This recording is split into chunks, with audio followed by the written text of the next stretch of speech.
বললাম যে নেশা মানে এখানে করিস না ভাই, আশেপাশে বাড়িঘর আছে। তো বলছে যে আমাদের পাড়া আমরা নেশা করব, তোদের কি, মানে এরকম মানে থ্রেট দেওয়া আর কি। তারপরে এই বলাতে তারপরে দেখি আরো 3-4 জন আসলো, এসে আমাদের বাস দিয়ে মারা হলো।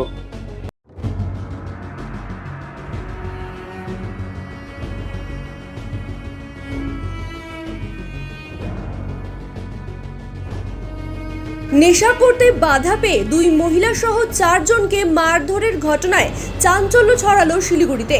ঘটনাটি ঘটেছে শিলিগুড়ি পুর নিগমের 33 নম্বর ওয়ার্ডে। দুই মহিলা সহ মোট 4 জনকে মারধর করার অভিযোগ উঠল নেশাগ্রস্ত অবস্থায় থাকা বেশ কয়েকজন যুবকের বিরুদ্ধে। মঙ্গলবার রাতে ঘটনাটি ঘটলেও বুধবার ঘটনার অভিযোগ জানিয়ে নিউ জলপাইগুড়ি থানায় লিখিত অভিযোগ জানানো হলো।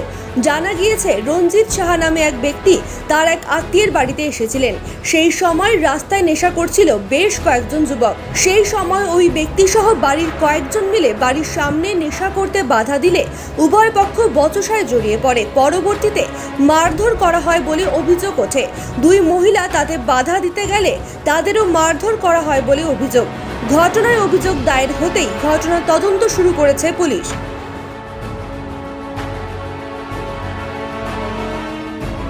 রঞ্জিত শাহ, বাড়ি বাড়ি মাইকেল মধুসূদন কলোনি। মানে পিসি বাড়িতে আসছিলাম। আচ্ছা, কি হয়েছিল পিসি বাড়িতে গতকাল রাতে পিসি বাড়িতে আসছিলাম আমরা। পিসি বাড়িতে খাওয়া দাওয়া করে দু বন্ধু বাইরে মানে 2 মিনিটের জন্য গল্প করতে বেরিয়েছি। মানে মোটামুটি আমরা যেখানে দাঁড়িয়েছিলাম তার থেকে 20 থেকে 25 ফিট দূরে 3-4 জন ছিল। প্রথমে 3-4 জন নেশামান করছিল। আমরা বললাম যে গালাগালি করছিল। আমরা বললাম যে নেশামান এখানে করিস না ভাই, আশেপাশে বাড়িঘর আছে। তো বলছে যে আমাদের পাড়া আমরা নেশা করব, তোদের কি, মানে এরকম মানে থ্রেট দেওয়া আর কি। তারপরে এই বলাতে তারপরে দেখি আরো 3-4 জন আসলো, এসে আমাদের বাস দিয়ে মারা হলো।